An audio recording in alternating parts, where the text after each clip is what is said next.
ત્યારબાદ જોઈએ પ્રયોગ નંબર 10. તેમાં હેતુ કે ડુંગળીની છાલના કોષની સ્લાઇડ બનાવવી અને તેનું સંયુક્ત સૂક્ષ્મદર્શક યંત્રની મદદથી અવલોકન કરવું. સાધનો: ચીપીઓ, watch glass, slide, cover slip, પીંછી, સંયુક્ત સૂક્ષ્મદર્શક યંત્ર, અભિરંજક, આયોડિન અને પદાર્થ એટલે કે ડુંગળીનું કંદ. આકૃતિ દોર્યા બાદ આપણે તેમની પ્રયોગ પદ્ધતિ વિશે લખીશું કે ડુંગળીના કંદનો નાનો ટુકડો કાપી તેના અંદરનું પાતળું પડ છે ચીપિયાની મદદથી છૂટું પાડવું. આ પાતળા પડને પાણી ભરતા વોચ ગ્લાસમાં મૂકવું. કાચની સ્વચ્છ સ્લાઇડ પર પાણીનું ટીપું મૂકી તેના પર ડુંગળીનું પાતળું પડ ચીપિયાની મદદથી મૂકવું.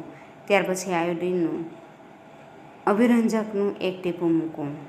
તેના પર સોયની મદદથી કવર સ્લિપ સાવચેતીપૂર્વક ઢાંકવું જેથી હવાના પરપોટા ન રહે. આ બનાવેલી સ્લાઇડનું સંયુક્ત સૂક્ષ્મદર્શક યંત્રની મદદથી અવલોકન કરો.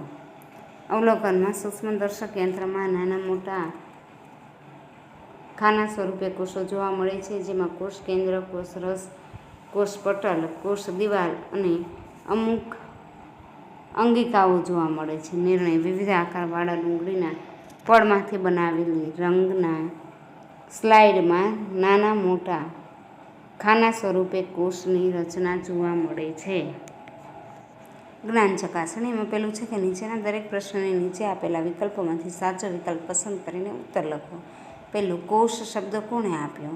ડોબર્ડ હુકે. બીજું, કોષની કઈ અંગિકા ફક્ત વનસ્પતિ કોષમાં જોવા મળે છે? હરિતકણ. ત્રીજું, કોષની કઈ અંગિકા પ્રોટીન સંશ્લેષણમાં અગત્યનો ભાગ ભજવે છે? રિબોક્નેમ. ચોથું, કઈ અંગિકાને કોષનું પાવર હાઉસ કહે છે? કણાભસૂત્રને. પાંચમું, રંગસૂત્રો ક્યાં આવેલા હોય છે? કોષ કેન્દ્રમાં.